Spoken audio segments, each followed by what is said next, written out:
Hello, good evening मेरे प्यारे बच्चों। कैसे हैं आप सब? उम्मीद करता हूं कि अच्छे ही होंगे। चलिए, कल के क्लास में हमने एक बात बताया था आपको, और बताया था कि हम लोग इस केमिस्ट्री चैप्टर को आगे बढ़ने से पहले हम एक बेसिक केमिस्ट्री का क्लास देंगे। वहीं हम लोग आज बेसिक केमिस्ट्री के बारे में हम लोग जानेंगे, यानी हमको आगे क्या पढ़ना है और पीछे क्या हम लोग छोड़ के आ गए हैं। जिसे जो पीछे हम लोग छोड़ के आए हैं उस चीज को जान लेंगे तो ज्यादा बेहतर होगा आगे का चैप्टर पढ़ने में। ठीक है, तो वही हम आज बेसिक केमिस्ट्री क्लास करके ये चैप्टर आज हम स्टार्ट करेंगे। और ये हमारा कोई भी क्लास का बच्चा पढ़ सकता है जिसको आगे 10th 11 12 में पढ़ना है, जानकारी लेना है। ठीक है, तो ये बेसिक क्लास है, बेसिक केमिस्ट्री क्लास है। तो आज के सेशन में हम लोग स्टार्ट करने जा रहे हैं एकदम शुरुआत से, यानी जहां से केमिस्ट्री का शुरुआत होता है वहां से हम लोग आज के सेशन में स्टार्ट करेंगे। ठीक है, तो सबसे पहला चीज आता है कि ये रसायन क्या है, रसायन शास्त्र क्या है, रसायन शास्त्र होता क्या है। ठीक है, तो सबसे पहले हम लोग इसके बारे में जान लेते हैं। रसायन शास्त्र, ये रसायन शास्त्र एक्चुअल में होता क्या है। तो रसायन, तो हम रसायन शास्त्र जो हम लोग जो पढ़ रहे हैं, केमिस्ट्री पढ़ रहे हैं, ये तो साइंस का ही एक पार्ट है, साइंस का ही एक ब्रांच है। ठीक है, तो साइंस का ढेर सारा ब्रांच है। केमिस्ट्री हो गया, फिजिक्स हो गया, बायोलॉजी हो गया, बायोलॉजी में बहुत सारा ब्रांच है, बोटनी, जूलॉजी, ये सब क्या है, ये सब साइंस का ही ब्रांच है।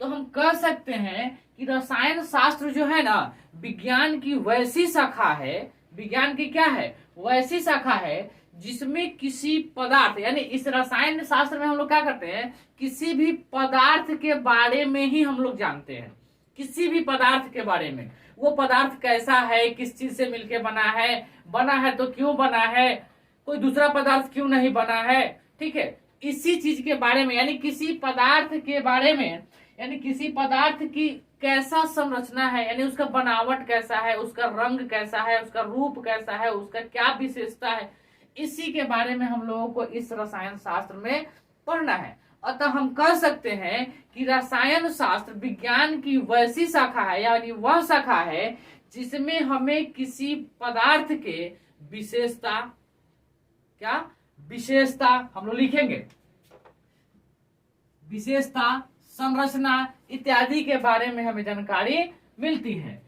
तो रसायन शास्त्र क्या लिखेंगे हम लोग, इसका परिभाषा क्या, सिंपल सा बात है कि रसायन शास्त्र विज्ञान की वैसी शाखा है जिसमें किसी वस्तु के संरचना, गुण, ये सब इन सब चीजों के बारे में हमें जानकारी मिलती है, उसे हम लोग क्या कहते हैं, रसायन शास्त्र कहते हैं। ठीक है, अब चलिए, ये पदार्थ क्या होता है, हम लोग पढ़े ना कि पदार्थ का विशेषता बताता है, पदार्थ का संरचना बताता है, पदार्थ का गुण बताता है। तो ये एक्चुअल में पदार्थ है क्या, एक्चुअल में ऐसा हम लोग लिख सकते हैं। पहले परिभाषा लिख लेते हैं इसका। यह विज्ञान की वैसी शाखा है, वैसी शाखा है जिसमें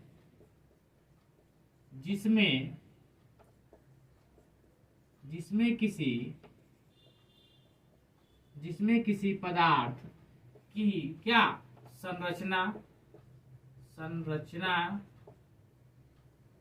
गुण, विशेषता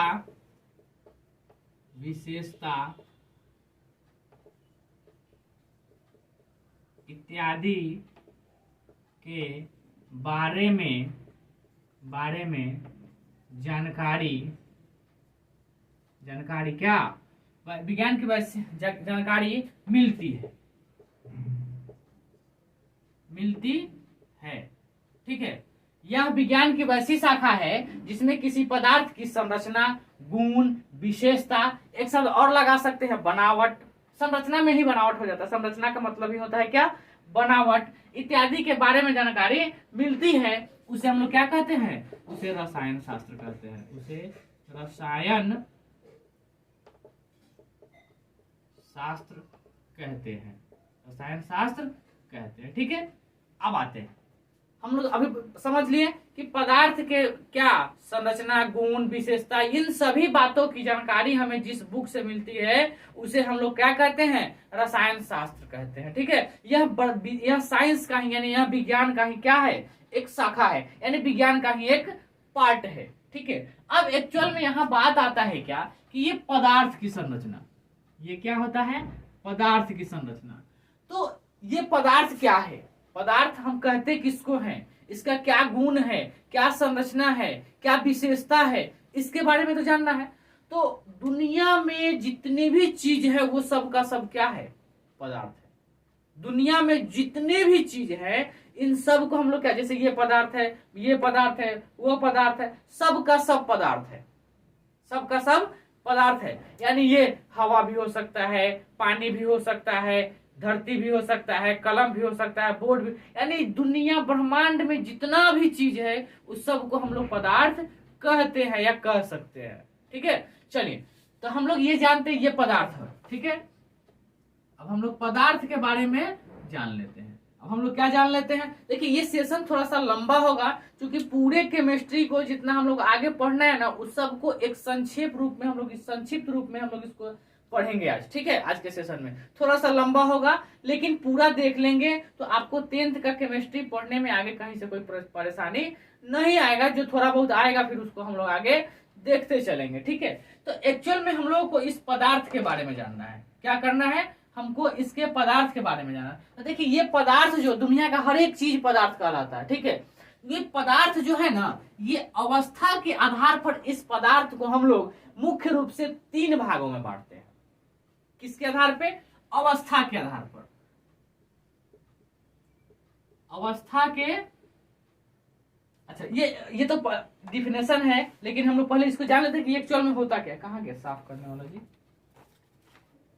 चलिए ये एक्चुअल में होता क्या है। तो दुनिया का तो हर चीज पदार्थ है लेकिन हम हवा को पदार्थ कह सकते हैं, लेकिन कैसे जानेंगे कि हवा एक पदार्थ है।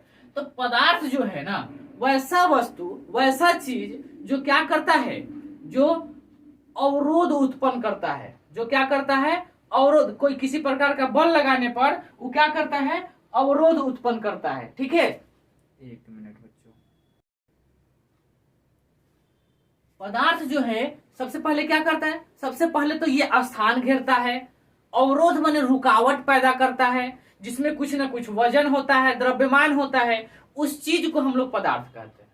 ठीक है, उसको हम लोग पदार्थ कहते हैं। तो इसका परिभाषा देखिए, यानी ये पदार्थ है तो इसमें क्या है कि ये यहाँ पर अगर रख रहे हैं तो ये सबसे पहले कोई न कहीं कुछ थोड़ा बहुत जितना भी स्थान घेरता है, यह स्थान घेर रहा है, तो यहाँ पर रख दिए तो यहाँ पर क्या हुआ, इतना स्थान घेर लिया, ये इतना स्थान घेर लिया।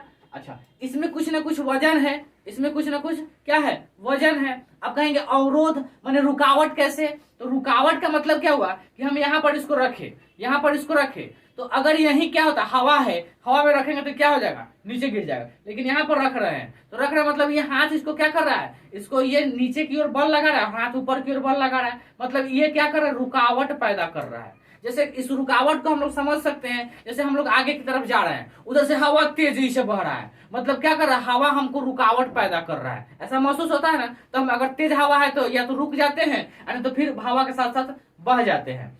ठीक है, तो इस तरह से हम समझ सकते हैं कि वस्तु क्या करता है, रुकावट भी पैदा करता है। कोई भी पदार्थ क्या है, रुकावट पैदा करता है। तो क्या करता है, रुकावट पैदा करता है। तो पदार्थ हम कहते किसको है, पदार्थ कहते किसको है, तो पदार्थ जो है, पदार्थ वैसे वस्तु को कहते हैं, वैसे चीज को कहते हैं जो क्या करे, स्थान घेरे, जो स्थान घेरे, स्थान घेरे। ठीक है, जो स्थान घेरे, जिसमें कुछ ना कुछ वजन हो, जिसमें क्या हो, जो स्थान घेरे, जिसमें द्रव्यमान हो, जिसमें क्या हो, द्रव्यमान या वजन, द्रव्यमान। ठीक है, जिसमें द्रव्यमान हो, ठीक है, तथा जो क्या करे, जो रुकावट पैदा करे, तथा जो रुकावट पैदा करे, उसे हम लोग क्या कहते हैं, उसे पदार्थ कहते हैं। उसे क्या कहते हैं, हम लोग पदार्थ कहते हैं। कोई दिक्कत नहीं ना। कोई भी दुनिया का कोई भी चीज जो स्थान घेरता है, जो रुकावट पैदा करता है, जिसमें द्रव्यमान होता है, वो सब का सब क्या कहलाएगा, पदार्थ कहलाएगा। ठीक है, वो सब का सब क्या कहलाएगा? पदार्थ कहलाएगा। देखो बच्चों, ये पदार्थ जो होता है ना, मुख्य रूप से हम लोग अवस्था के आधार, अवस्था क्या होता है, जैसे हम लोग कहीं बैठते हैं तो किस अवस्था में बैठते हैं, तो उसी तरह से पदार्थ को भी जो है ना अवस्था के आधार पर मुख्य रूप से 3, ऐसे होता तो है 5, लेकिन मुख्य रूप से हम लोगों को पढ़ना कितना है? 3। हम 5 को बताते हैं। अवस्था के आधार पर क्या करते हैं? अवस्था के आधार पर इसे कितने भागों में बांटा गया है? इसे मुख्य रूप से 3 भागों में बांटा गया है। 3 भागों में बांटा गया है। 3 भागों में क्या किया गया है? बांटा गया है। कौन कौन? तो अवस्था के आधार पर मुख्य रूप से पदार्थ को कितने भागों में बांटा गया है? 3 भागों में। पहला क्या होता है? ठोस। दूसरा क्या होता है? गैस। और तीसरा क्या होता है? ठोस। दूसरा होता है द्रव्य। तीसरा क्या होता है? गैस। पहला क्या होता है? ठोस। दूसरा क्या होता है? द्रव। और तीसरा क्या होता है? गैस। तो अब देखिए, ये हम कैसे जानेंगे कि कौन सा पदार्थ ठोस है, कौन सा द्रव है और कौन सा गैस है? तो हम लोग सिंपल सा ये तो जान लेते हैं कि पानी है वो द्रव है, पानी है द्रव। तो पानी को हम लोग द्रव कहते क्यों है? पानी को हम ठोस क्यों नहीं कहेंगे? हवा को हम गैस कहेंगे, क्यों गैस कहेंगे? हवा को हम द्रव क्यों नहीं कहेंगे? द्रव क्यों नहीं कहेंगे? तो उसके बारे में हम लोग जान लेते हैं। मुख्य रूप से पदार्थ की चतुर्थ अवस्था जो है, 5 अवस्था हमने बताया है ना, तो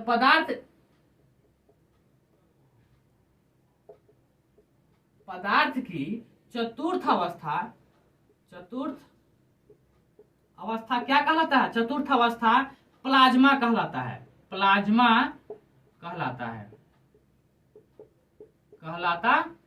अच्छा, क्वालिटी सही है ना वीडियो का? कहीं से क्वालिटी का कोई शिकायत तो नहीं है ना आप लोगों को? अगर किसी तरह का कोई शिकायत है या परेशानी है तो फिर आप कमेंट करेंगे जरूर, ठीक है ना? चलिए, पदार्थ की चतुर्थ अवस्था क्या कहलाता है? प्लाज्मा। तथा पंचम अवस्था को क्या कहते हैं हम लोग? पंचम अवस्था क्या कहलाता है? Bose Einstein constant.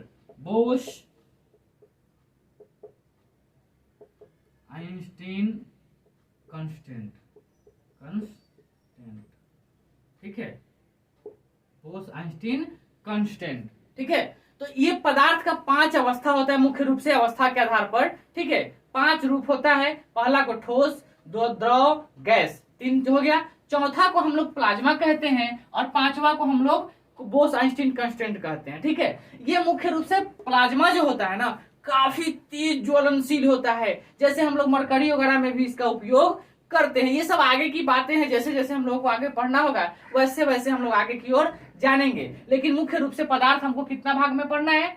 3 भागों में पढ़ना है, ठोस, द्रव और गैस। ठीक है, अब हम लोग आगे जानते हैं कि किसी पदार्थ को हम ठोस कब कह सकते हैं, किसी पदार्थ को द्रव कब कह सकते हैं, किसी पदार्थ को गैस कब कहेंगे। ठीक है, ठोस को द्रव क्यों नहीं कहेंगे, द्रव को ठोस क्यों नहीं कहेंगे, गैस को ठोस क्यों नहीं कहेंगे, गैस को द्रव क्यों नहीं कहेंगे। तो इस पे हम लोग विचार करते हैं, इस पे सोचते हैं, इसको जानते हैं। ठीक है, चलिए, अब ये एक्चुअल में ये ठोस होता क्या है? एक्चुअल में ये क्या होता है? ठोस क्या होता है? तो ठोस को हम लोग समझ लेते हैं। तो हम लोग ये जानते हैं कि पदार्थ जो है ना, छोटा छोटा कणों से मिलके बना होता है। छोटा छोटा क्या होता है? कणों से मिलके बना होता है। तो पहले हम समझा देते हैं। देखिए, मान लीजिए कि ये 3 पदार्थ है, 3 चीज इसमें रखा हुआ है। एक, इस फिगर से हम लोग तीनों चीज को समझने का कोशिश करेंगे। ठीक है, ये 3 जार है। ये क्या है? 3 जार। छोटा हो गया ना? ठीक है, ये 3 जार है। इस 3 जार में एक में ठोस रख दिया जाए, एक में द्रव रख दिया जाए, एक में गैस रख दिया जाए। हम लोग जानते हैं कि पदार्थ क्या है? छोटे छोटे कणों से क्या होते हैं? मिलके बने होते हैं। तो अब देखिए, इसमें कण जो है कैसे एडजस्ट होते हैं? कण जो है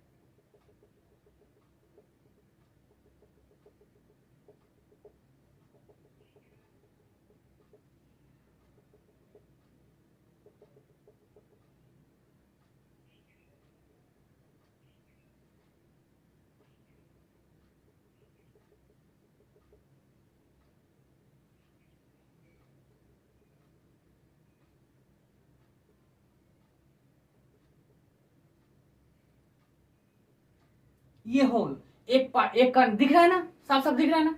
अच्छा, दूसरा क्या होता है,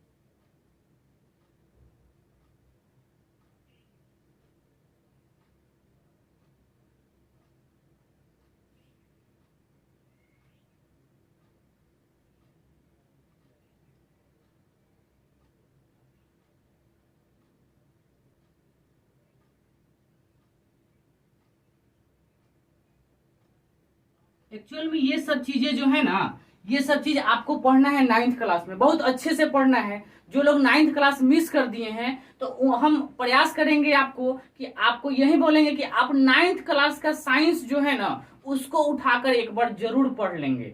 काफी काफी सहूलियत होगा, काफी हेल्प मिलेगा आपको 10th क्लास आगे पढ़ने में। ठीक है, ये दूसरा हो गया। तीसरा क्या होता है, तीसरा इस प्रकार का पदार्थ होता है।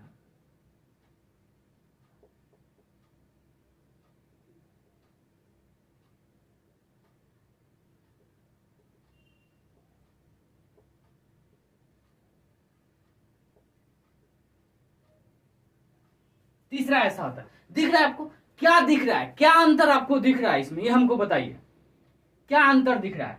इसमें आपको दिख रहा है कि इसमें जो पार्टिकल है, इसमें जो कण है काफी नजदीक नजदीक है, एकदम सटा सटा है। ठीक है, और इसका जो कण है इससे थोड़ा सा हटा हटा है। ठीक है, और इसका एकदम बिल्कुल ही अलग अलग है, दिख रहा है ना।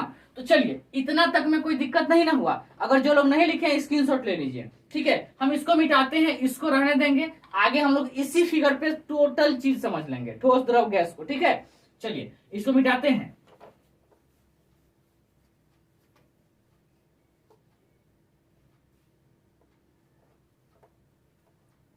चलिए,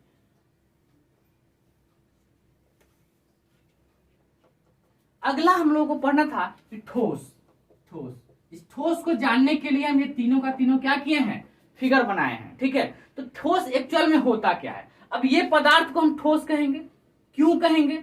अब ये मजबूती से, ये काफी मजबूत है, काफी मजबूत है, तो ये इसके पार्टिकल जो है ना, इसके कण जो है ना, ये एक दूसरे को एक आकर्षण बल से काफी जकड़े हुआ है। क्या है, काफी जकड़े हुआ है।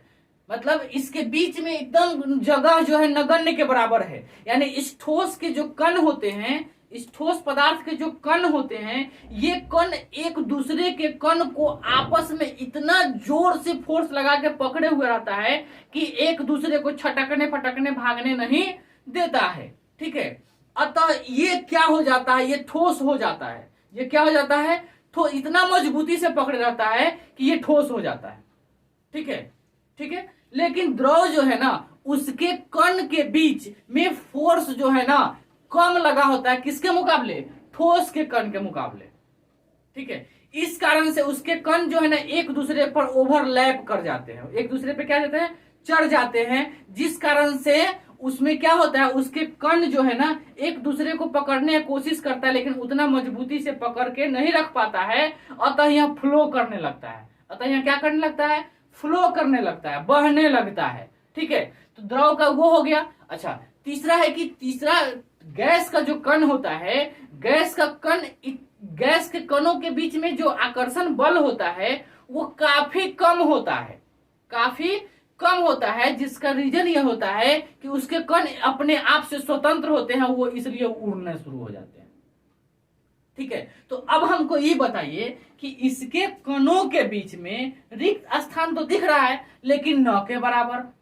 न के बराबर, और इसके बीच में रिक्त स्थान दिख रहा है, थोड़ा थोड़ा दिख रहा है, और इसमें रिक्त स्थान दिख रहा है बहुत ज्यादा ज्यादा। ठीक है, यानी इस गैस के जो कण होते हैं एक दूसरे से स्वतंत्र होते हैं, यानी एक दूसरे से पकड़ जो है उसका मजबूत नहीं होता है, मतलब इसमें फोर्स जो है, इसमें बल जो है कम लगता है, सबसे ज्यादा बल इसमें ज्यादा लगता है। किसके किसके बीच में? कणों के बीच में, कणों के बीच, क्या? कणों के बीच बल ज्यादा लगता है, इसमें कणों के बीच कणों के बीच बल कम लगता है। ठीक है, और इसमें मध्यम लगता है। ठीक है, तो जिसमें कणों के बीच का जो बल है वो ज्यादा लगेगा वो ठोस हो जाएगा, और जिसके कणों के बीच का बल जो है कम लगेगा, न के बराबर लगेगा, वो क्या हो जाएगा? गैस हो जाएगा। लेकिन एक्चुअल में इसका परिभाषा हम लोग परिभाषा इस तरह से नहीं दे सकते हैं, परिभाषा हम लोग इस तरह से नहीं दे सकते हैं। इस ठोस के परिभाषा देने के लिए हम लोग स्पष्ट रूप से कह सकते हैं कि देखिए, अब ये जब मजबूती से इसके कण एक दूसरे को पकड़े हुआ है, जकड़े हुआ है, जकड़ने की वजह से एक दूसरे को आगे पीछे नहीं भागने दे रहा है, अतः क्या हो जाता है? इसका आकार निश्चित हो जाता है। ठोस का क्या हो जाता है? आकार निश्चित हो जाता है। आकार माने आकृति, आकृति एक निश्चित शेप में बन जाता है। तो आकार तो निश्चित हो गया। अच्छा, आयतन, वॉल्यूम, द्रव्यमान जो है इसमें होगा, तो आकार भी होगा, द्रव्यमान भी होगा, आयतन भी होगा। तो अतः हम कर सकते हैं कि जिस पदार्थ का क्या, जिस पदार्थ का आकार क्या हो? आकार निश्चित हो। आकार क्या हो? निश्चित हो, निश्चित हो। और आयतन क्या हो? और आकार और आयतन भी निश्चित हो, और आयतन भी क्या हो? निश्चित हो, निश्चित हो। उसे हम लोग क्या कहेंगे? उसे हम ठोस कहेंगे, उसे हम ठोस पदार्थ कहेंगे, उसे हम क्या कहेंगे?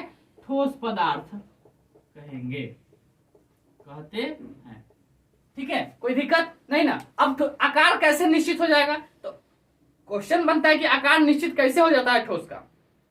तो ठोस पदार्थ के कण जो है ना एक दूसरे को काफी मजबूती के साथ पकड़े रहता है, इस कारण से ठोस का आकार क्या हो जाता है? निश्चित हो जाता है। अब आकार है, कण है, तो कण का कुछ ना कुछ द्रव्यमान होगा, कण का कुछ ना कुछ आयतन तो होगा ही होगा। तो अतः जिसका आयतन और आकार दोनों निश्चित होता है, उसी को हम लोग क्या कहते हैं? उसी को हम लोग कहते हैं ठोस।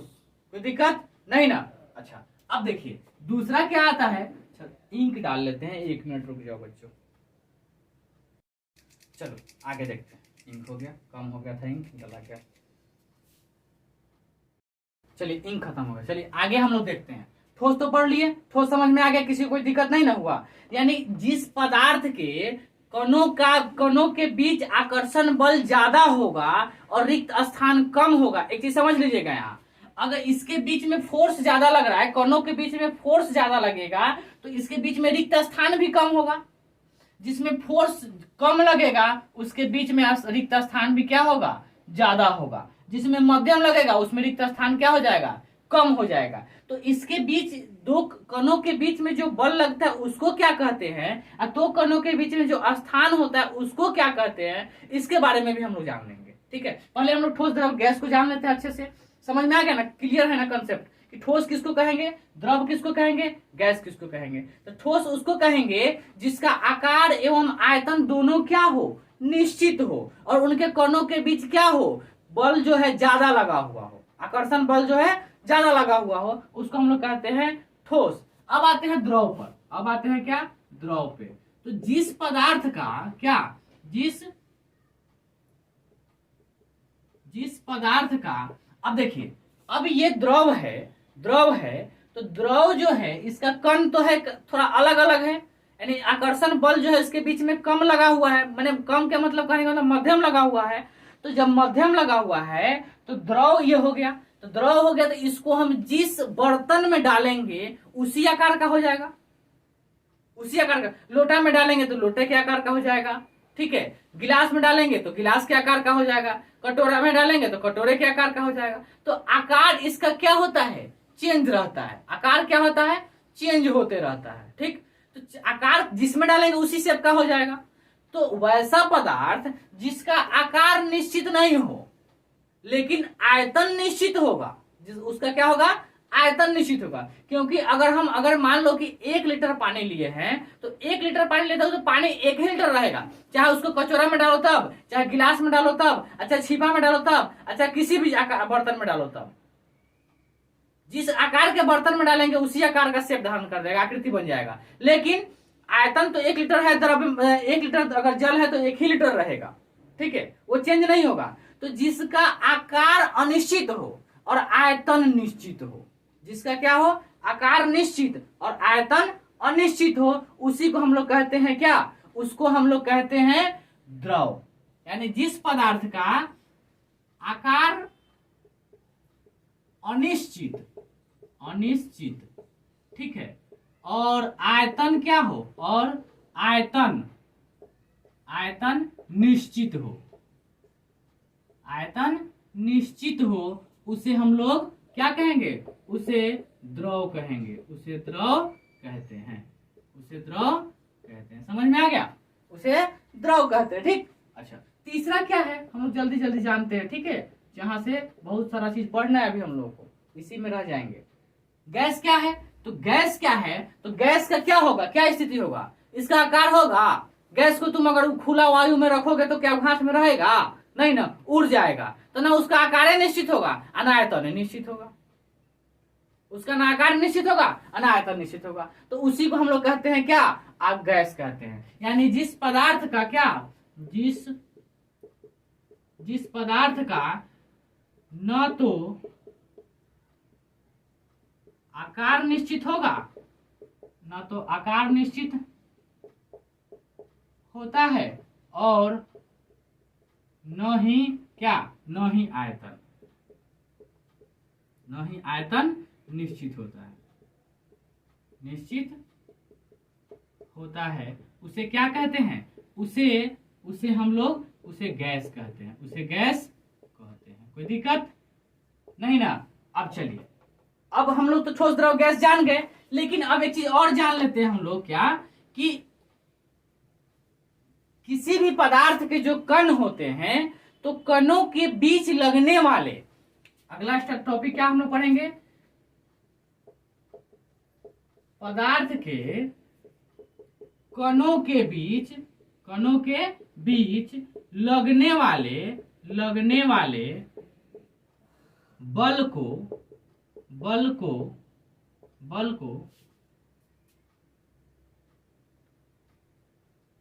अंतराण्विक आकर्षण बल कहते हैं। अंतराण्विक आकर्षण बल कहते हैं।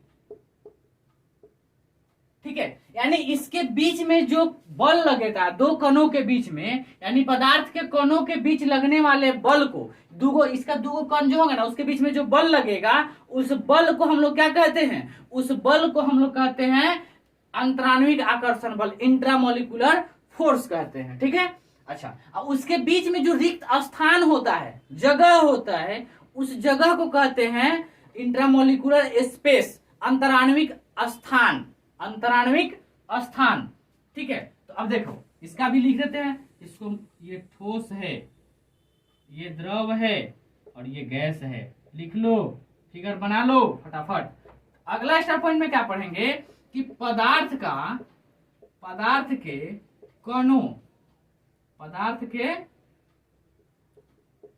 कणों के बीच के रिक्त स्थान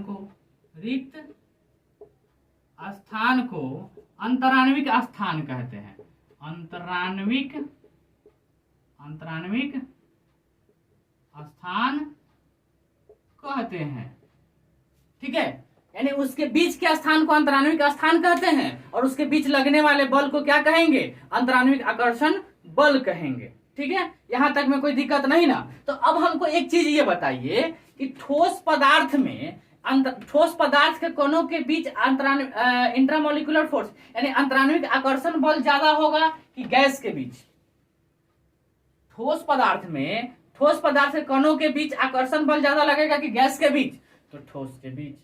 अब किसके बीच स्पेस ज्यादा होगा, किस पदार्थ के बीच स्थान ज्यादा होगा, रिक्त स्थान ज्यादा होगा? तो गैस के बीच। ठीक है, समझ में आ गया? चलिए फटाफट इसको स्क्रीनशॉट लीजिए, आगे हम लोग बढ़ते हैं। ठीक है, अब ये तो हम लोग पदार्थ जो है ना अवस्था के आधार पे हम लोग पढ़ रहे थे। ठीक है, इतना जान लिया। चलिए नेक्स्ट हम लोग आगे देखते हैं, मिटा दे इसको। चलिए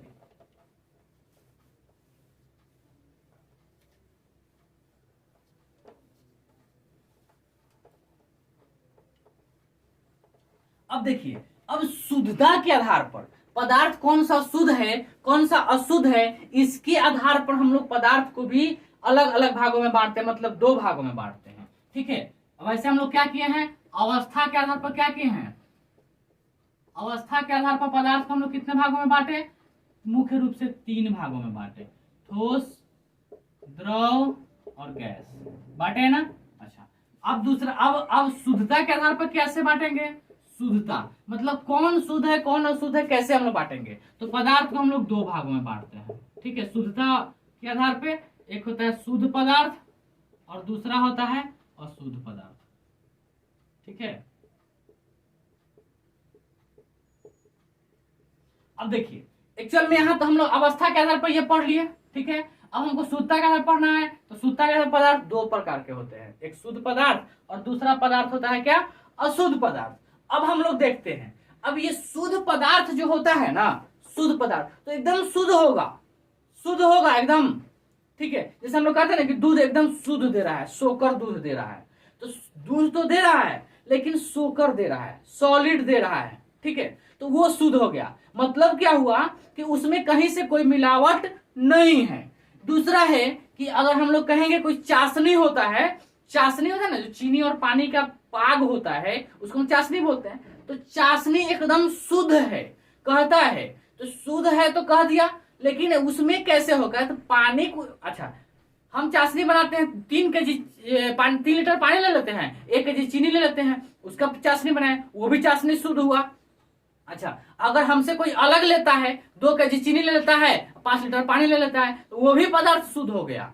ठीक है, लेकिन उसमें एक अनुपात हो गया, उसमें क्या हो गया, एक निश्चित अनुपात में मिला के क्या करता है, वो पदार्थ को तैयार कर रहा है। तो हम लोग शुद्धता के आधार पे पदार्थ को कितने भागों में? 2 भागों में, एक शुद्ध और दूसरा अशुद्ध। तो शुद्ध पदार्थ को भी हम लोग 2 भागों में बांटते हैं, शुद्ध पदार्थ को भी हम लोग कितने भागों में बांटते हैं? 2 भागों में बांटते हैं। पहला को हम लोग कहते हैं तत्व। अब आते हैं हम लोग, यहां से हम लोग को पढ़ना है, दूसरा होता है यौगिक, दूसरा होता है क्या? यौगिक। ठीक है, और अशुद्ध पदार्थ को हम लोग कहते हैं मिश्रण, अशुद्ध पदार्थ को हम लोग क्या कहते हैं? मिश्रण। ये किसी भी अनुपात में मिल जाएगा। ठीक है, ये एकदम शुद्ध और सरलतम पदार्थ होता है। ये तत्व जो है ना, तत्व जो है वह शुद्ध और सरलतम पदार्थ है, जो किसी भौतिक या रासायनिक विधि से अलग नहीं किया जा सकता है।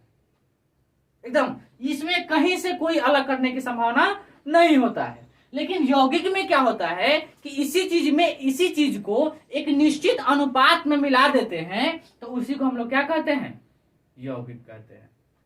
तो यौगिक में क्या होता है कि एक निश्चित अनुपात में अगर कोई पदार्थ मिला हुआ है तो उसको हम लोग यौगिक कहेंगे। अगर कोई अनुपात में नहीं है, अगर 2 या 2 से अधिक प्रकार का पदार्थ मिला हुआ है, किसी भी अनुपात में नहीं है, उसका कोई अनुपात नहीं है, तो उसको कहते हैं मिश्रण। उसको कहते हैं क्या? उसको कहते हैं मिश्रण। लेकिन एक निश्चित अनुपात में मिला हुआ है, उसको हम लोग कहेंगे क्या? यौगिक। और जो सबसे शुद्ध और सरलतम पदार्थ होगा, जो किसी भी भौतिक या रासायनिक विधि से अलग नहीं किया जा सकता है, उसी को हम लोग कहते हैं क्या? तत्व। ठीक है, तो ये तो हम लोग कंसेप्ट समझ लिए, स्क्रीनशॉट लीजिए, फटाफट समझ में आ जाएगा। ठीक है, सबका परिभाषा पढ़ना है, आगे आगे जस्ट पढ़ना है हम लोग को। ठीक है, चलिए मिटा दे इसको। ये सब जान लिया ना कि यौगिक क्या है, तत्व क्या है, यौगिक क्या है और ये मिश्रण क्या है। तो तत्व जो है, तत्व, तो अब देखिए हम लोग क्या किए कि शुद्ध पदार्थ है, तो शुद्ध पदार्थ को अलग अलग कर दिए, तो शुद्ध पदार्थ को अलग अलग के तत्व जो यौगिक में बदल गया। अच्छा, जैसे यौगिक तत्व जो है, तत्व चीनी का एक टुकड़ा ले लीजिए, मान लीजिए चीनी का एक टुकड़ा हम लिए। ठीक है, और इस चीनी के टुकड़ा को इतना महीन कीजिए, इतना महीन कीजिए, उसको एकदम अलग अलग कर दीजिए, एकदम बुकनी कर दीजिए, लेकिन फिर भी क्या करेंगे, हम उसको टेस्ट करेंगे ना, तो वो चीनी का चीनी ही होगा, मीठा का मीठा ही लगेगा। ठीक है। या नमक को आप कितना भी टुकड़ा से टुकड़ा कर दीजिए, क्या वो अपना गुण छोड़ेगा? नहीं ना। ऐसा नहीं ना कि हाँ उसमें से नमक नमक है तो उसको पूरा तोड़ेंगे ब्रेक करेंगे तो नमक से चीनी हो जाएगा, नहीं ना। तो वो शुद्ध और सरलतम पदार्थ है जिसको किसी भी विधि से अलग नहीं किया जा सकता है, ठीक है। तो तत्व वह शुद्ध और सरलतम पदार्थ है जो जिसको किसी भी भौतिक या रासायनिक विधि के द्वारा अलग अलग नहीं किया जा सकता है, ठीक है। अच्छा, तो ये हो गया, लिखाने की जरूरत नहीं ना पड़ेगा। चलिए आगे हम समझाते हैं, जितना लिखाते जाएंगे बहुत ज्यादा टाइम लगेगा। बेसिक चीज हमको देना है, पूरा चीज बताना है इसी में। यौगिक, यौगिक क्या है? तो यौगिक में पदार्थ जो है ना एक निश्चित अनुपात में मिला होता है। क्या होता है? यौगिक में पदार्थ जो है निश्चित अनुपात में मिला होता है, ठीक है। यानी अगर एक भाग अगर पानी है तो दूसरा भाग हाइड्रोजन होगा, एक भाग पानी है तो दो भाग हाइड्रोजन होगा, तो जल बनेगा, ठीक है। तो इस तरह से क्या है, यौगिक में क्या होता है कि पदार्थ एक निश्चित अनुपात में मिलके बना होता है, निश्चित अनुपात में मिलके बना होता है, उसको हम लोग यौगिक कहते हैं। मिश्रण का कोई अनुपात नहीं होता है, मिश्रण का कोई अनुपात नहीं होता है। भूजा हम लोग खाते हैं, मिक्सचर बना के खाते हैं ना, उसमें कोई अनुपात मिलाया हुआ रहता है नहीं। कभी 50 ग्राम कुछ डाल दिया, 100 ग्राम कुछ डाल दिया, 200 ग्राम कुछ, मैंने किसी भी अनुपात में नहीं रहता है वो, ठीक है। चलिए, तो जैसे हम लोग शुद्ध और अशुद्ध में क्या करते हैं, ठीक है। अशुद्ध पदार्थ मिश्रण को भी हम लोग दो भागों में बांटते हैं, मिश्रण को भी दो भागों में बांटते हैं। इसको एक को कहते हैं समांगी मिश्रण और दूसरे को कहते हैं विषमांग। समांग और दूसरे को कहते हैं क्या? विषमांग। दूसरे को कहते हैं क्या? विषमांग। अब ये समांग क्या है, विषमांग क्या है? तो ये तो हम जान रहे हैं कि मिश्रण किसी भी अनुपात में नहीं होता है। तो समांग के बारे में जान लेते हैं, ठीक है। समांग के बारे में हम जान लेते हैं कि जैसे आप पानी है, पानी में अगर कोई आप रंग डाल देते हैं, कोई क्या करते हैं आप रंग डालते हैं, तो वो रंग क्या करता है कि पूरे पानी में समान रूप से फैल जाता है। पूरे पानी में क्या होता है? समान रूप से फैल जाता है।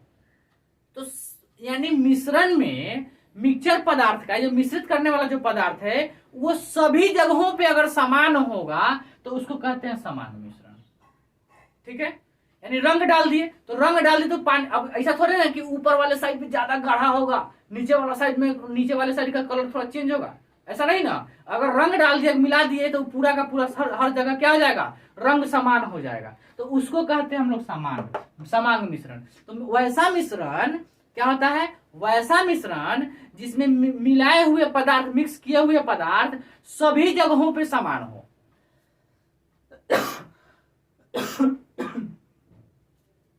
सभी जगहों पे समान हो, उसको हम लोग क्या कहेंगे? समांग मिश्रण कहेंगे। दूसरा एग्जांपल हम लोग लेते हैं क्या? विषमांग का।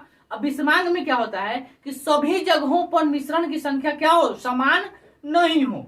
जैसे आप अगर कीचड़ से पानी निकाल के लाते हैं, कीचड़ से क्या करते हैं? पानी निकाल के लाते हैं। तो पानी अगर आप निकाल के लाते हैं तो कुछ देर रख देते हैं, छोड़ देते हैं, या फिर उसको घोलते हैं, तो आप देखेंगे कि उसमें का जो मिश्रित पदार्थ, मिट्टी है, धूलकन है, जो गंदगी है, वो सब जो है ना एक नीचे वाले लेयर में क्या हो जाएगा? बैठ जाता है, ऊपर का पानी साफ हो जाएगा। तो मिश्रण तो वो भी हो गया, लेकिन क्या हो गया कि वो जो है ना सब जगहों पे एक जैसा नहीं है। सब जगहों पे क्या है? एक जैसा नहीं है। ऊपर में कम गंदगी है तो नीचे में ज्यादा गंदगी होगा, ठीक है। तो उसको हम लोग कहते हैं विषमांग मिश्रण। तो वैसा मिश्रण जिसमें मिश्रित पदार्थ सभी जगहों पर क्या हो? समान नहीं हो, उसे हम लोग विषमांग मिश्रण कहते हैं, ठीक है। सबका परिभाषा हम बोल दिए हैं। अगर हम यहाँ लिखेंगे तो ज्यादा टाइम लगेगा, आप समझ लिए, यही मेरे लिए बहुत है। अगर जिसको लिखना है तो वीडियो को स्लो करके लिख लेंगे, तो फिर आगे बढ़ेंगे, ठीक है। चलिए आगे बढ़े। हम लोग को आगे पढ़ना है अब क्या कि अब ये शुद्ध पदार्थ जो हम लोग पढ़ते हैं तत्व, इस तत्व के बारे में पढ़ेंगे। इस तत्व के बारे में हम लोग आगे पढ़ेंगे। अब देखिए, मिटा दे इसको। चलिए, जो लोग स्क्रीनशॉट नहीं लिए स्क्रीनशॉट लीजिए फटाफट।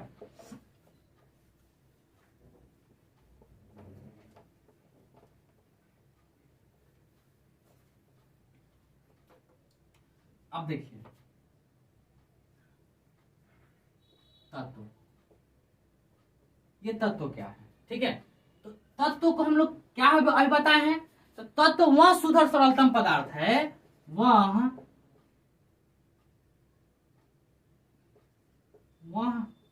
शुद्ध और सरलतम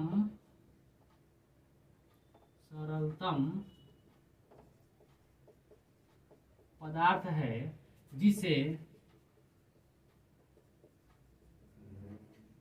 किसी भी भौतिक या रासायनिक विधि से अलग नहीं कर सकते हैं, विधि से अलग नहीं कर सकते हैं। उसे क्या कहते हैं? उसे तत्व कहते हैं। ये परमाणुओं से मिलकर बना होता है, परमाणुओं से मिलकर बना होता है। ठीक है, अब ये परमाणुओं से मिलकर बना होता है, तो ये परमाणु क्या होता है? अब ये परमाणु होता क्या है? ठीक है, तो तत्व में परिभाषा में कहता है कि किसी भी भौतिक विधि से अलग नहीं किया जा सकता है। ठीक है, वो तत्व हो गया, ये सबसे शुद्ध और सरलतम पदार्थ है, इसको किसी भी विधि से अलग नहीं किया जा सकता है। तो जब शुद्ध पदार्थ होगा तो ये पदार्थ, मान लो कि ये तत्व है, ये शुद्ध पदार्थ है, तो इसको हम लोगों ने छोटा छोटा करके देखा, पता चला, इसमें देखने पे पाया गया कि ये छोटे छोटे कण से क्या होते हैं? मिल के बने होते हैं। ये छोटे छोटे कण से क्या होते हैं? मिल के बने होते हैं, और इसी कण को हम लोग परमाणु कहते हैं। इसी कण को क्या कहते हैं? परमाणु कहते हैं। तो परमाणु क्या होता है? पदार्थ जिस छोटे छोटे, यानी तत्व जो जिस छोटे छोटे सूक्ष्म कणों से मिलकर बना होता है, उस छोटे छोटे सूक्ष्म कण को हम लोग परमाणु कहते हैं। उस छोटे छोटे सूक्ष्म कण को क्या कहते हैं? परमाणु कहते हैं। ठीक है, तो पहले जो है, जब परमाणु कहा गया, छोटा छोटा सूक्ष्म कण हुआ, तो छोटा छोटा सूक्ष्म कण जो है, अब उसको तो बांट नहीं सकते हैं, लेकिन पहले कहा गया, ये जिसका परमाणु का जो खोज किया था, उन्होंने बताया कि परमाणु जो है उसको विभाजित नहीं किया जा सकता है, क्योंकि ये ऑलरेडी छोटा छोटा पदार्थ है। ठीक है, तो ये चीज हो गया कि परमाणु को विभाजित नहीं कर सकते हैं। लेकिन आगे जैसे जैसे हम लोग का विज्ञान आगे बढ़ता गया, तो जो परमाणु के खोज किए थे, ठीक है, उसके शिष्य ने ही उस चीज का कल्पना कर दिया, उन्होंने उसके परिभाषा को गलत कर दिया, और उन्होंने बताया क्या कि ये परमाणु जो है विभाज्य है, परमाणु को हम लोग अलग अलग भागों में बांट सकते हैं। तो उन्होंने मुख्य रूप से क्या बताया कि उन्होंने परमाणु को मुख्य रूप से 3 भागों में बांटा, जिसमें पहला को हम लोग कहते हैं इलेक्ट्रॉन, दूसरा को हम लोग कहते हैं प्रोटॉन, और तीसरा को हम लोग कहते हैं न्यूट्रॉन। ठीक है, अभी तो मुख्य रूप से 32 रूप में बांटा गया है, 32 प्रकार से बांटा गया है। ठीक है, लेकिन वो सब आगे के पढ़ना है, आगे हम लोग को जितना जरूरत है उतना ही पढ़ेंगे। परमाणु जो है, परमाणु पहले मालूम चला कि परमाणु अविभाज्य होता है। ठीक है, लेकिन उनके बाद में जैसे साइंस आगे डेवलप हुआ, तो उन्हीं के शिष्य ने उस चीज को क्या कर दिया? गलत कर दिया, और उन्होंने बताया कि नहीं, परमाणु जो है विभाज्य होता है, और उस विभाज्य जो होता है वो 3 प्रकार से विभाज्य होता है, पहला इलेक्ट्रॉन, दूसरा प्रोटॉन और तीसरा न्यूट्रॉन। ठीक है, तो ये इलेक्ट्रॉन, प्रोटॉन और न्यूट्रॉन क्या है, जरा सा इसके बारे में हम लोग जान लेते हैं। ठीक है, तो इलेक्ट्रॉन जो होता है, इस पे नेगेटिव चार्ज होता है, इस पे क्या होता है? नेगेटिव चार्ज होता है। प्रोटॉन जो है ये इस पे पॉजिटिव चार्ज होता है, और इस पे कोई नहीं, ये क्या होता है? ये आवेश लेस होता है, इस पे कोई आवेश ही नहीं होता है। अब ये पॉजिटिव क्या है, नेगेटिव क्या है, इसके बारे में भी हम लोग जानेंगे। परमाणु जो है, कौन परमाणु धनात्मक होगा, कौन परमाणु ऋणात्मक होगा, इसके बारे में भी हम लोग अभी इसी चैप्टर में, इसी सेशन में हम लोग जानेंगे। तो मुख्य रूप से परमाणु कितने प्रकार से हो गया? 3 प्रकार से। पहला कौन हो गया? इलेक्ट्रॉन, दूसरा प्रोटॉन, और तीसरा क्या हो गया? न्यूट्रॉन। ठीक है, अब देखिए, जैसे हम लोग, अब देखिए ये इलेक्ट्रॉन, प्रोटॉन और न्यूट्रॉन होता क्या है, इसके बारे में भी हम लोग जान लेते हैं। परमाणु तो जान लिए, तो हमने अभी उस कल के क्लास में बताया था कि आप लोग 1 से लेकर 20 तक के जो परमाणु है, उसके परमाणु संख्या आपको याद करना है, परमाणु भार याद करना है। ठीक है, तब आपको आगे समझ में आएगा कि संयोजकता क्या है, बाह्यतम कक्षा क्या है, ये सब समझ में आएगा। ठीक है, तो जो लोग 1 से 20 तक याद कर लिए हैं उन लोग बहुत बहुत धन्यवाद। जो लोग नहीं याद किए हैं उन लोग याद कर लेंगे, तब जाकर के आगे आपको समझ में आएगा। अब जैसे देखिए, अब जैसे हम लिख देते हैं, यहाँ हो गया, मिटा दे इसको, चलिए मिटा देते हैं, हो गया ना। अब देखिए मुख्य रूप से इसका खोज कौन किया था, अब बता देते हैं, जे टॉमसन।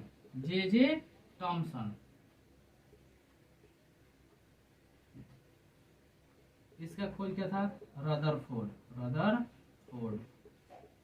और न्यूट्रॉन चैडविक। ठीक है, ये इलेक्ट्रॉन का खोज कौन किया था, जे टॉमसन। प्रोटॉन का खोज किसने किया था, रदरफोर्ड। और न्यूट्रॉन का खोज किसने किया था, चैडविक। ठीक है ना, ये तीनों ये क्या थे, ये परमाणु जो विभाज्य हैं इलेक्ट्रॉन प्रोटॉन न्यूट्रॉन के खोजकर्ता थे। ठीक है, चलिए अब इसको मिटाए यहां से। अब देखते हैं आगे, हम लोग जानते हैं आगे क्या है, जरा सा इसके इलेक्ट्रॉन प्रोटॉन न्यूट्रॉन के बारे में काफी अच्छे से जान लेते हैं। ठीक है,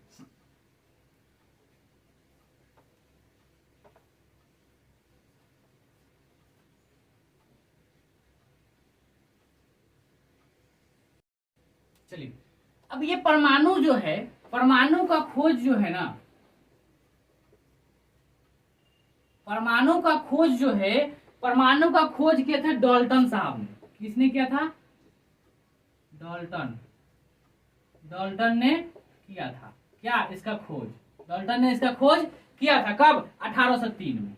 1803 में इसका खोज किया था। लेकिन डाल्टन महोदय ने क्या किया, डाल्टन महोदय ने बताया कि परमाणु जो है अविभाज्य है। लेकिन इन्हीं के शिष्य कौन हो गए, जे टॉमसन।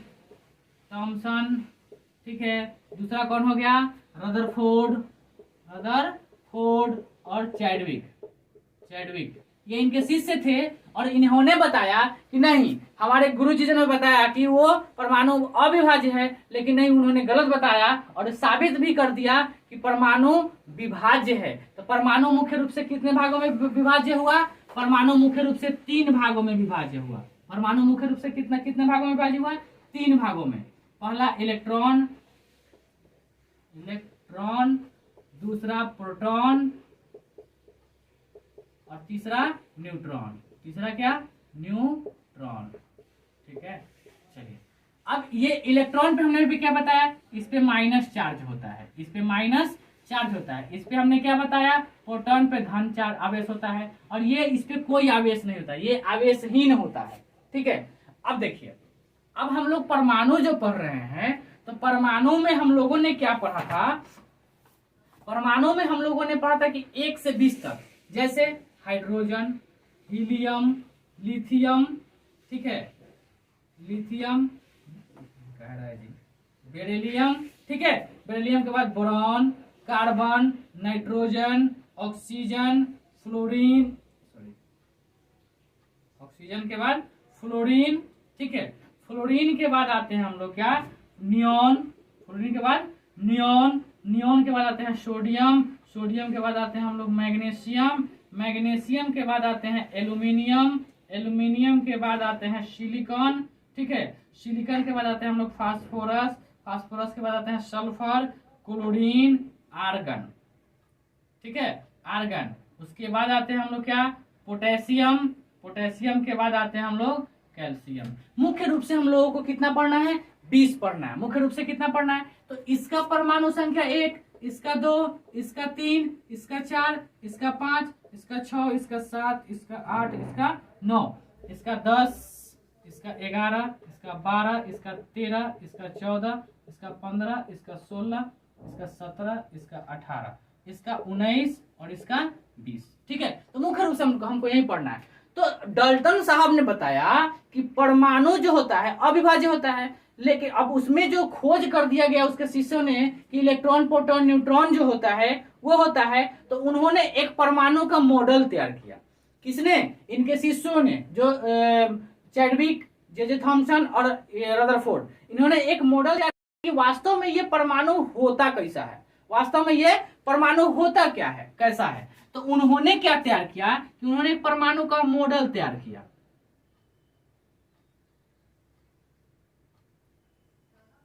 उन्होंने बताया कि परमाणु जो है इस टाइप का होता है, परमाणु क्या होता है, इस टाइप का होता है, और इसके बीच में जो होता है, यानी इसमें जो होता है, इसके बीच में क्या होता है, प्रोटॉन और न्यूट्रॉन होता है, प्रोटॉन और न्यूट्रॉन होता है। इसके बीच में क्या होता है, प्रोटॉन और न्यूट्रॉन होता है।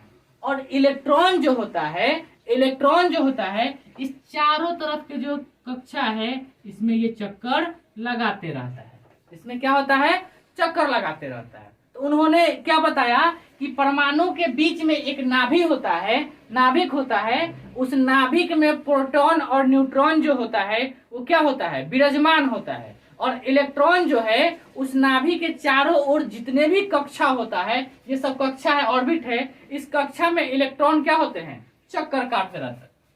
ये सब इस नाभिक की कक्षा है, इन सभी कक्षाओं में क्या करते हैं, इलेक्ट्रॉन चारों ओर से चक्कर काटते रहता है। ठीक है, यहां तक में कोई दिक्कत नहीं ना। तो उन्होंने एक रूप तैयार किया, मॉडल तैयार किया परमाणु का, और उन्होंने बताया कि बीच में नाभि होता है और उस नाभि में प्रोटॉन और न्यूट्रॉन होता है। ठीक है, तो कुल मिलाकर के नाभि में जो है धन आवेश होता है, पॉजिटिव चार्ज होता है, और नेगेटिव चार्ज जो है प्रोटॉन और न्यूट्रॉन का पॉजिटिव चार्ज, अच्छा इलेक्ट्रॉन का क्या है, नेगेटिव चार्ज।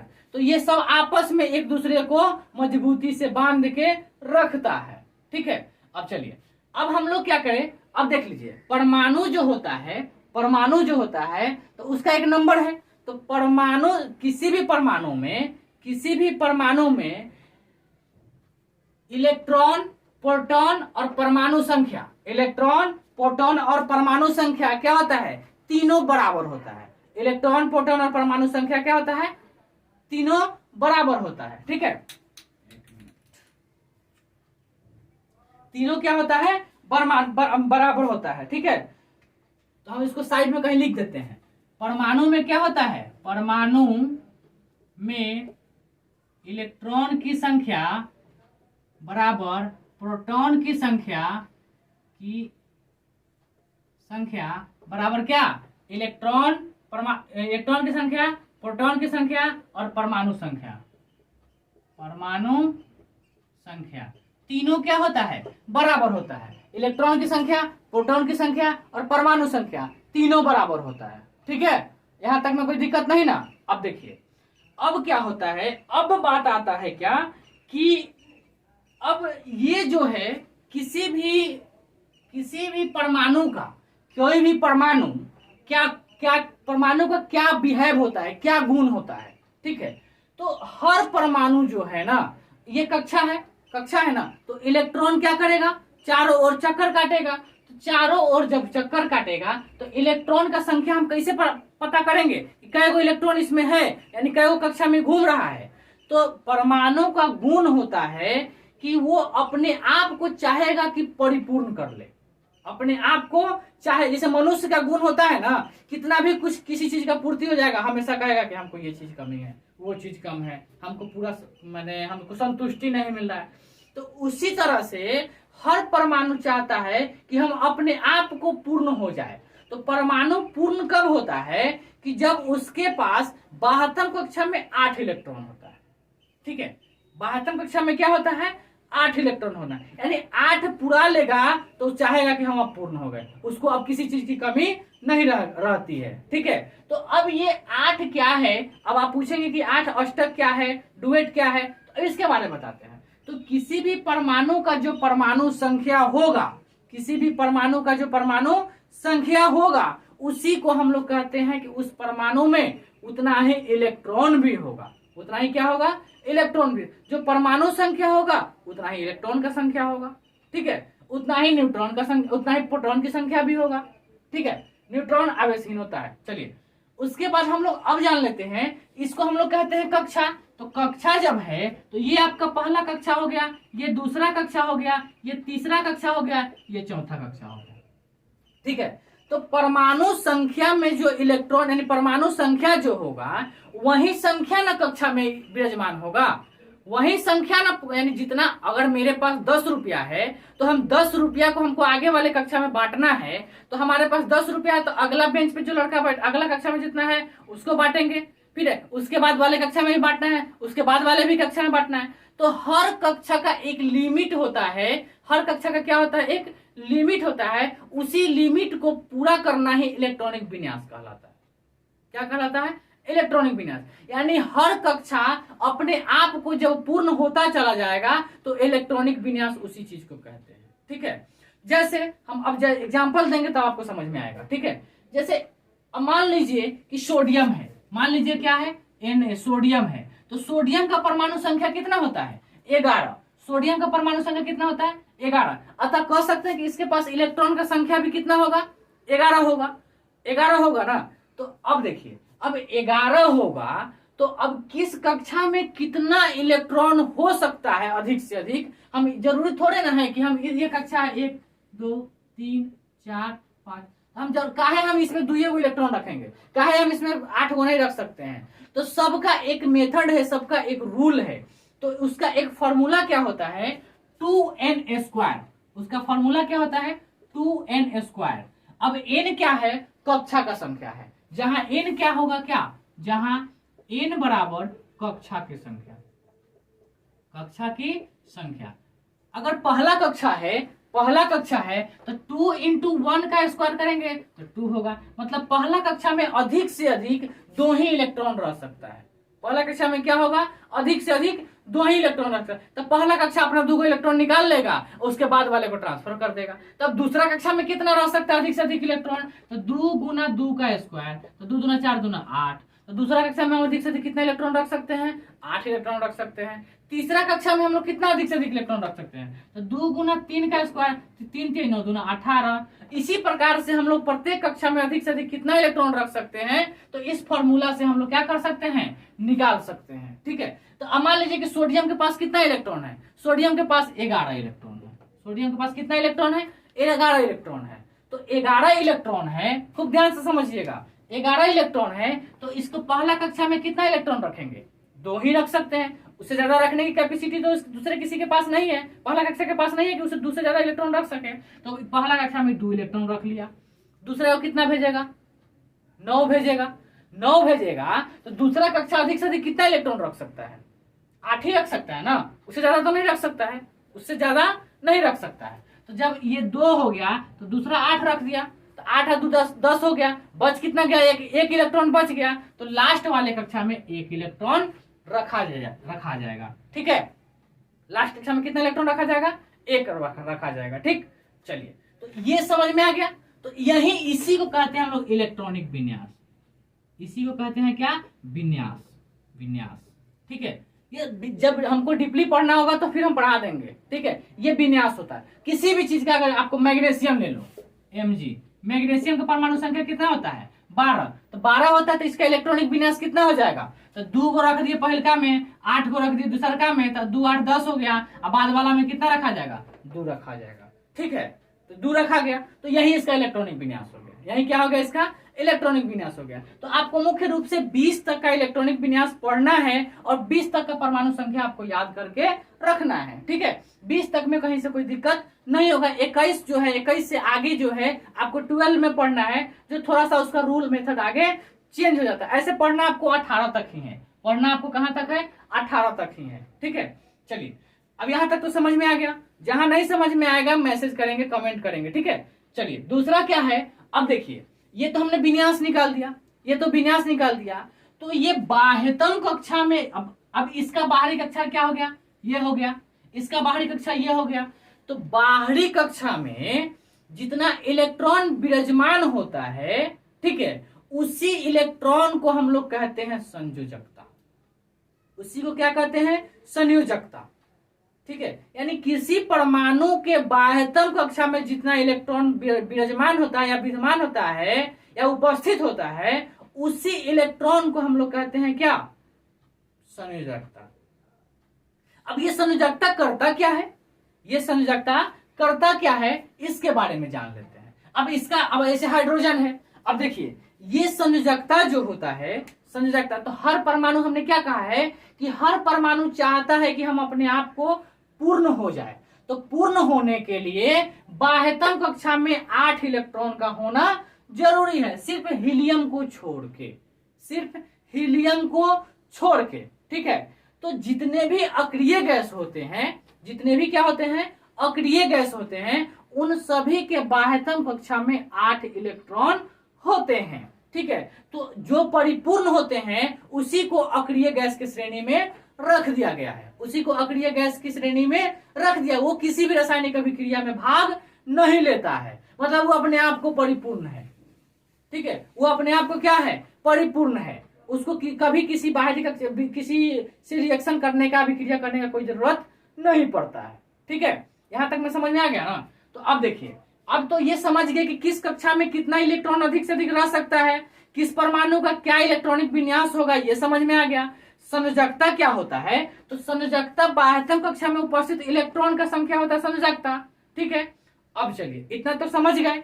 अब इसमें हम हाइड्रोजन का क्या करते हैं, हाइड्रोजन का संयोजकता क्या होगा, हाइड्रोजन 1 है, हाइड्रोजन का परमाणु संख्या 1 है। तो अब चलिए एक चीज और हम लोग जान लेते हैं। अब इसको मिटा दें हम, जरा सा इसको मिटा दे, स्पेस बन जाएगा। चलिए, कहां गया जी साफ करने वाला, चलो इसको मिटा देते हैं। चलिए, यहां जो लोग नहीं लिखे हैं स्क्रीनशॉट ले लेंगे। ठीक है,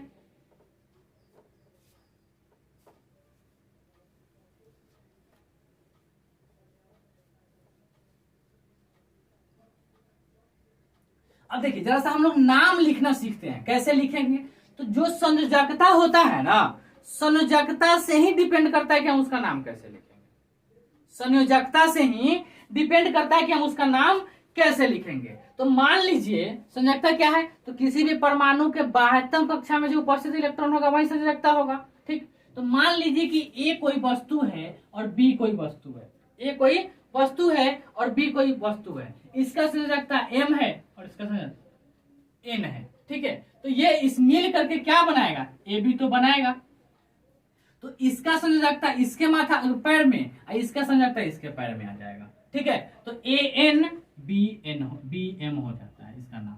ठीक है, जैसे जैसे हम लोग क्या करते हैं, अब इस सब में इसका सबका संयोजकता निकालें। अब एक चीज और, संयोजकता निकालने से पहले हम लोग एक चीज और जान लेते हैं। अगर मान लीजिए कि अगर ये मार्कर है और ये मार्कर है, दो मार्कर है, दोनों मार्कर ही है। ठीक है, इस मार्कर का कीमत कितना है, 30 रुपया है, इस मार्कर का कीमत क्या है, 20 रुपया है। ठीक है, अगर दो आदमी खरीदनिहार है, अब दो, जिसको ये वाला मार्कर लेना है, इसको ये वाला मार्कर लेना है, उसके पास है 10 रुपया और इसके पास है 20 रुपया। ठीक है, तो दोनों में से दोनों कोई नहीं खरीद सकता है। इसका 30 रुपया दाम है तो वो 20 वाला 20 रुपया है तो 30 वाला कैसे खरीद लेगा। इसका दाम 20 रुपया है तो 10 वाला कैसे खरीद लेगा, नहीं खरीद सकता है, कोई नहीं खरीद सकता है। तो ठीक है, तो अब हमको ये बताइए कि जैसे मान लीजिए कि 20-10 का 20-30 का मैटर है, तो अब या तो क्या करेगा, दोनों साझेदारी करेगा। दोनों क्या करेगा, वो 30 रुपया वाला जिसको लेना है वो कहेगा 20 रुपये वाला से कि तुम हमको 10 रुपया मेरा कम हो रहा है, या तो तुम हमको 10 रुपया दे दो।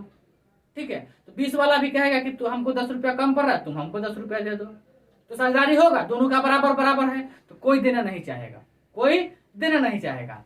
तो अब मान लीजिए कि अष्टक पुराना है, बाह्यतम कक्षा में 8 पुराना है, तो तत्व का अपना नेचर है, तत्व का अपना गुण है कि हमको बाह्यतम कक्षा में 8 पुरा लेंगे तो हम नीचांत हो जाएंगे, हमको कोई टेंशन नहीं रहेगा, हम कहीं से किसी रासायनिक अभिक्रिया में भाग नहीं लेंगे, हम चुपचाप बैठेंगे। ठीक है, तो कोई भी परमाणु चाहता है कि हमारा बाह्यतम कक्षा अपने आप में क्या हो, परिपूर्ण हो जाए, यानी वो अपने निकटतम अक्रिय गैस के भांति बनना चाहता है। ठीक है, अपने निकटतम अक्रिय गैस, मतलब अक्रिय गैस के बाह्यतम कक्षा में 8 इलेक्ट्रॉन होगा, तो जो निकटतम अक्रिय गैस होगा उसके भांति वो बनना चाहेगा, चाहे उसके बाह्यतम कक्षा में कितना इलेक्ट्रॉन क्यों ना हो। तो अक्रिय गैस के बाह्यतम कक्षा में 8 इलेक्ट्रॉन होता है, इसलिए उसको अक्रिय गैस की श्रेणी में रखा गया है। तो जो अक्रिय गैस की श्रेणी में रखा गया है वो परिपूर्ण है, तो उसके निकटतम जो भी गैस हो, जो भी परमाणु होगा वो अपने निकटतम अक्रिय गैस के भांति बनना चाहेगा। ठीक है, तो अब जैसे इसके पास कितना है, इसके पास परमाणु संख्या 1 है, तो ई तो चाहेगा कि अपने निकटतम अक्रिय गैस के भांति बने, तो इसका निकटतम अक्रिय गैस का क्या है, हीलियम है। तो ये चाहेगा कि हमको 2 इलेक्ट्रॉन वाले में से, यानी कोई हमको इसको 1 इलेक्ट्रॉन और मिल जाएगा, 1 इलेक्ट्रॉन मिल जाएगा तो इसको ये अपने आप को क्या कर लेगा, परिपूर्ण कर लेगा। तो अपने आप को परिपूर्ण बनाने के लिए या जितना कुछ इलेक्ट्रॉन लेगा नहीं तो देगा। तो ये अब हमको ये बताइए कि ये हाइड्रोजन है, ठीक है, ये हाइड्रोजन है और ये क्या है, दूसरा हम लोग ले लेते हैं, चाहे पहला ले लेते हैं सोडियम में ले लेते हैं, सोडियम, और दूसरा क्या ले लेते हैं, क्लोरीन, ठीक है। तो सोडियम का बाह्यतम कक्षा में कितना इलेक्ट्रॉन, इसका परमाणु संख्या कितना हो गया 11 और इसका कितना हो गया 17।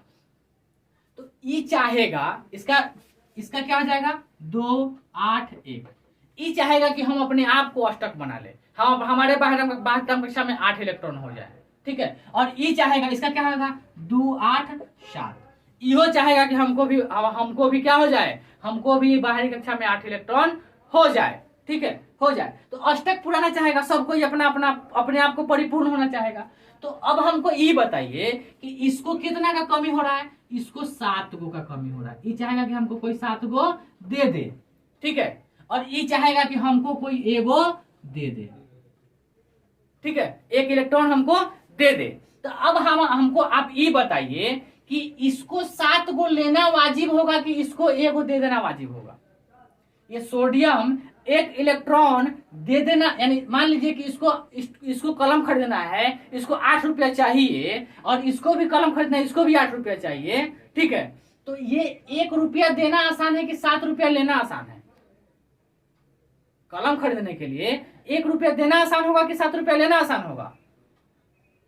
1 रुपया दे देना आसान होगा। तो ये 1 दे देगा तो इसका भी बाह्यतम कक्षा में 8 इलेक्ट्रॉन हो जाएगा, ठीक है, और ये 1 ले लेगा तो इसके भी बाह्यतम कक्षा में 8 इलेक्ट्रॉन हो जाएगा, ठीक है। तो ये दे देगा तो इसका भी पूरा हो जाएगा, इसका भी पूरा हो जाएगा, ठीक है। तो जितना इलेक्ट्रॉन देगा तो वो क्या हो जाएगा, प्लस चार्ज हो जाएगा। दे दिया, अब दे के अष्टक पूरा लिया, उस पर प्लस चार्ज, जो लेके पूरा कर लिया उस पर माइनस चार्ज। जयगो दे के प्लस बना, जयगो दे देगा उतना प्लस चार्ज हो जाएगा उस पर, ठीक है, उतना उसका संयोजकता होगा, और जौन जयगो लेगा उसका उतना संयोजकता माइनस में हो जाएगा। समझ में आ रहा है ना? तो जो जितना लेगा, मतलब कर्जा ले रहा है तो कर्जा वाले पर माइनस लगता है।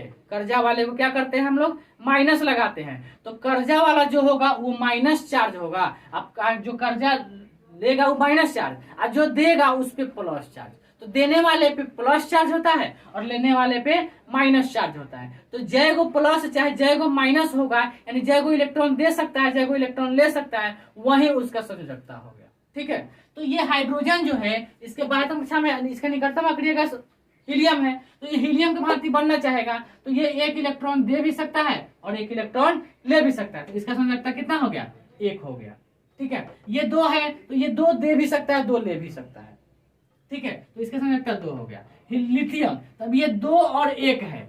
तो अब देखिए, तो 1 वाला दे देगा कि 1 वाला ले लेगा 7 गो इलेक्ट्रॉन, 1 वाला देगा कि 1 वाला 7 गो लेगा।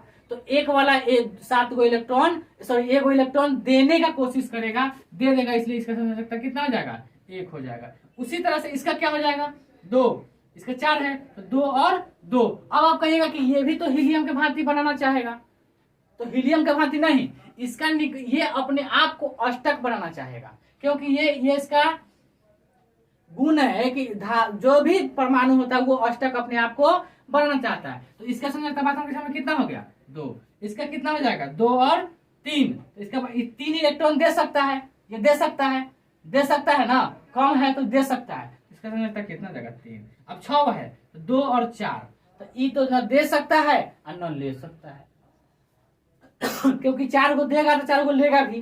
तो ये अलग है, ससंयोजक बंधन बनाता है अपने आप में इस प्रकार के परमाणु। तो इसका अलग फंडामेंटल हम लोग आगे पढ़ेंगे, ठीक है।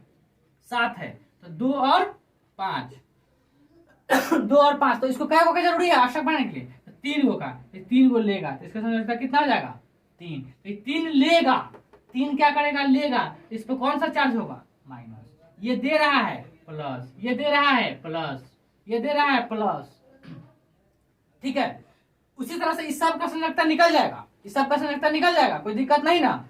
चलिए, तो इस प्रकार से आप लोग 20 तक का संयोजकता निकाल के लाएंगे, ठीक है। अब देखिए, थोड़ा सा और हम लोग को बाकी रह गया बेसिक में पढ़ना, थोड़ा सा और बाकी रह गया, लगभग 1 घंटे का क्लास ही चलेगा। मिटा दे इसको, यहाँ तक समझने में कोई दिक्कत नहीं ना। चलिए आगे हम लोग देखते हैं। अब देखिए, अब हम लोग इस चीज को समझते हैं।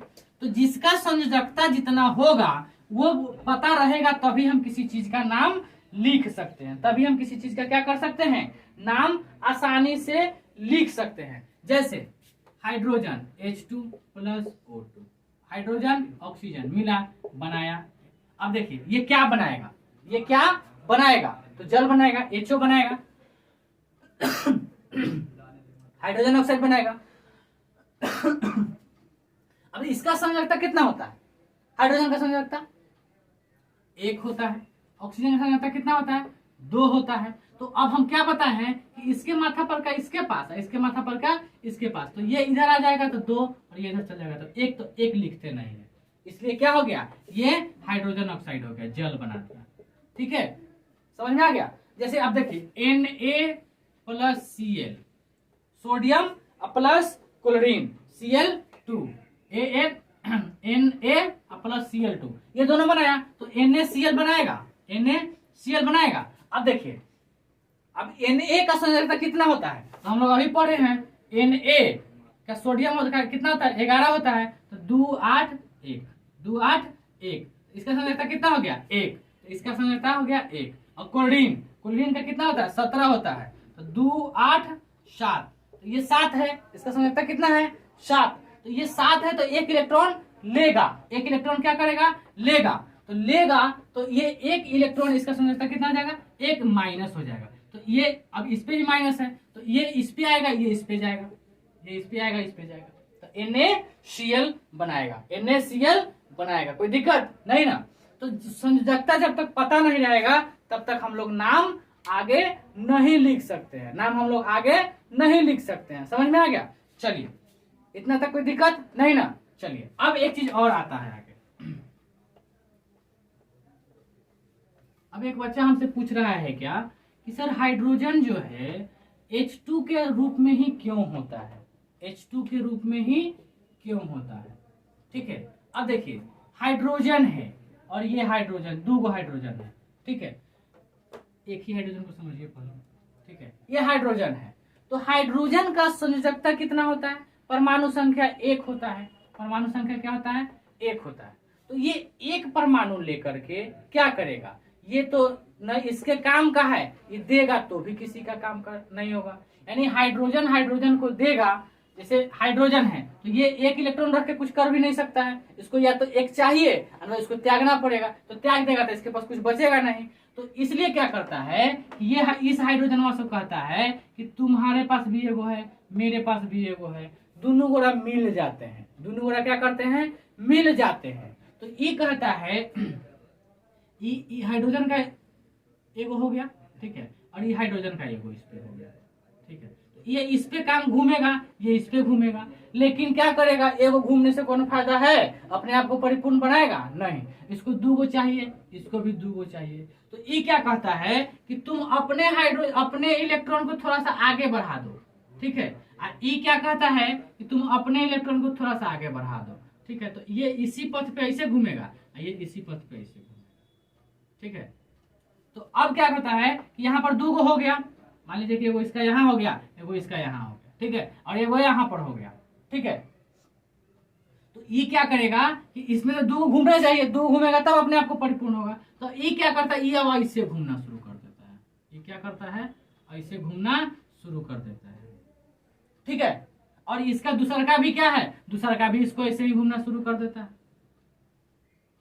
ठीक है, तो दोनों का पूरा हो जाता है, दोनों का डुएट पूरा हो जाता है, इसलिए दोनों अपने आप को एक दूसरे से साझेदारी करके परिपूर्ण कर लेता है। इसलिए ये हमेशा क्या होता है, H2 के जैसा रहता है। ठीक है, बिहेव करता है। ठीक है, कोई दिक्कत नहीं ना। तो चलिए ये सब चीज हम लोग बेसिक चीज जान लिए, फंडामेंटल जो जितना हम लोग को जानना था कि संयोजकता क्या है, बाह्यतम कक्षा में इलेक्ट्रॉन क्या है, तत्व क्या है, यौगिक क्या है, मिश्रण क्या है, धातु क्या है, अधातु क्या है, ये सब भी हम लोग धातु को आगे चैप्टर में पढ़ना है, वो आगे हम बताएंगे। ठीक है, उसका एक तीसरा चैप्टर में आपको पढ़ना है केमिस्ट्री में, धातु का बहुत बड़ा चैप्टर है।